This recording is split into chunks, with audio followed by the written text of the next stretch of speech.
Hello, this is the first part of a three-part video series on crafting the cytopathology report.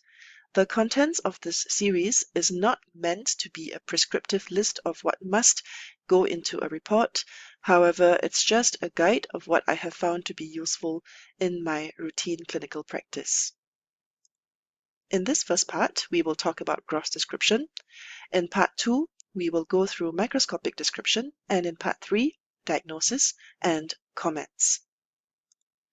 But first of all, it's important to think about three questions when crafting a cytopathology report. First of all, what is the clinical reason or the clinical question behind the biopsy? And we do have to address this in our report so that further management or investigations can happen for the patient. Secondly, how can I provide the most accurate information in the clearest manner possible? We want to avoid any confusion or ambiguity as much as possible in our reports. Therefore, this means that we have to be very conscious and deliberate in formulating our reports. And thirdly, who are we writing the report for? Let us spend some time thinking about this. First of all, most obviously, of course, we are writing for the managing clinician, or perhaps a second opinion clinician, or maybe even a future clinician who is reviewing relevant past history. So for this, we need to ensure that we include information such as adequacy, of course, the diagnosis, and any relevant prognostic information in our report. From the clinician's viewpoint, they need their question to be answered. For example, in the context of a lung mass, is this an infectious mass or is this a malignancy? They also want to know how certain we are of the diagnosis and whether or not they need to rebiopsy.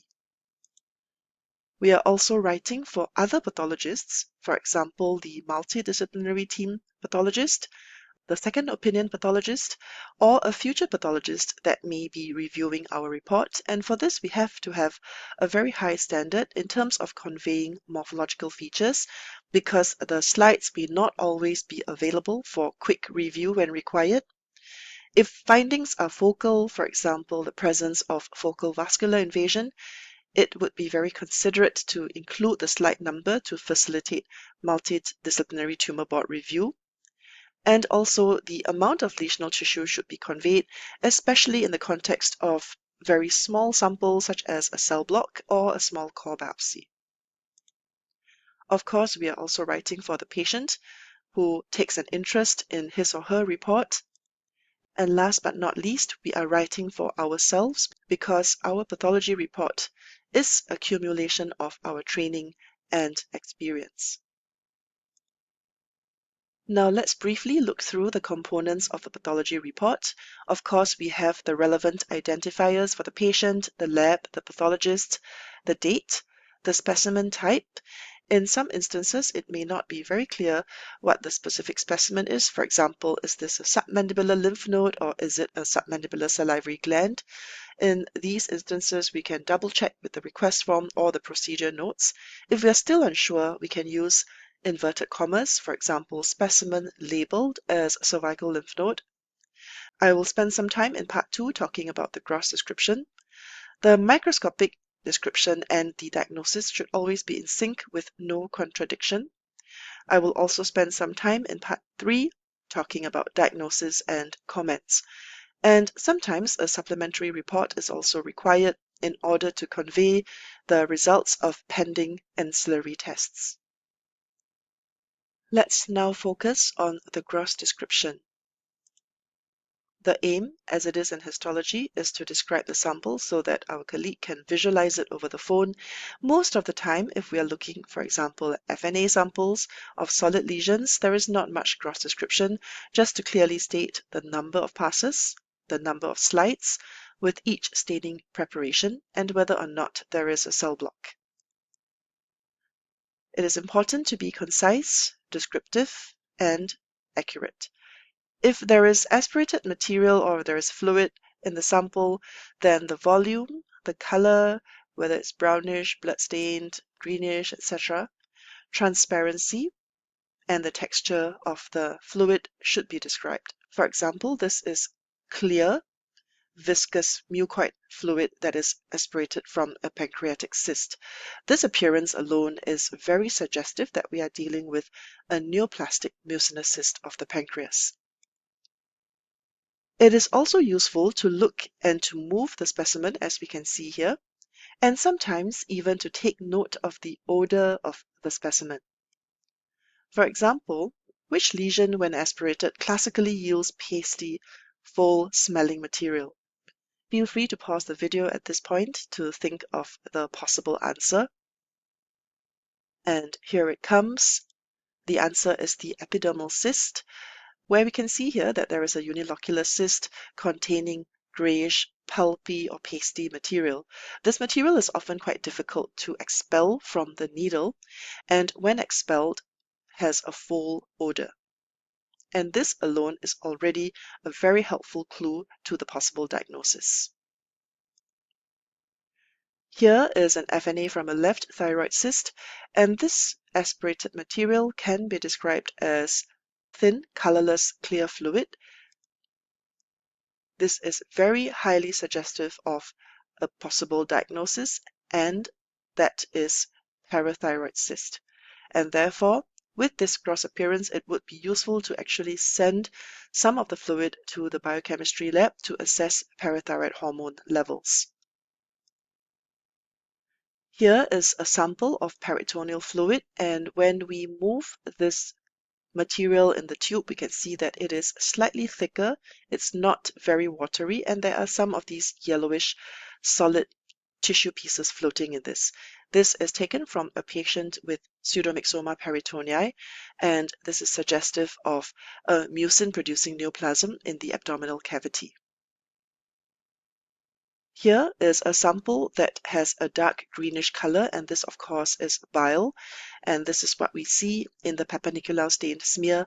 The appearance of this in abdominal fluid is very clinically significant because it may indicate the presence of a bile leak, and the clinician should be informed immediately. This is purulent material that is aspirated from an abscess, and we can see very clearly that this is thick and turbid purulent material. This droplet is from a thyroid FNA. This can be described as glossy fluid, and classically when this material is smeared, it appears very shiny or glossy like nail varnish. Sometimes it can be light brownish or honey-colored because it can be blood-stained. So this is the classical gross appearance of colloid. And here is the gross pathology analogy. We can see here a colloid nodule that is filled with this gelatinous material, which appears this way after fixation. This is actually a microscopic picture of an abdominal fluid collection in a post-colectomy patient, and we can see that it is very dirty appearing. On high magnification, there are bits of highly degenerate skeletal muscle and vegetable material, so this indicates that there is fecal material in the abdominal cavity, and this is what the fluid looks like grossly, turbid and brownish. And again, this appearance, both grossly and microscopically, are highly important and warrants immediate communication with the clinician because of the potential of peritonitis, which can be life-threatening. Some good habits for gross description.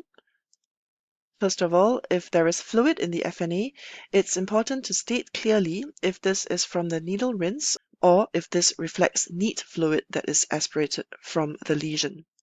In FNAs with on-site evaluation, the description of material aspirated is also relevant. For example, as I showed earlier, if colloid is seen grossly, it would be useful to mention this in the gross description because often this colloid may actually be lost during the staining process, and hence we are only left with the gross description to document the presence of colloid.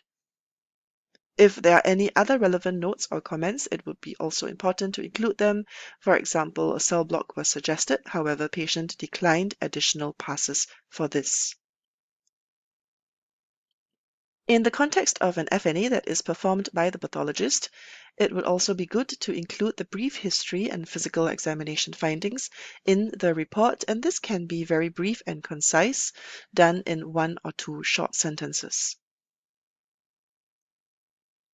In summary, for FNAs, observe and record diagnostically relevant gross findings.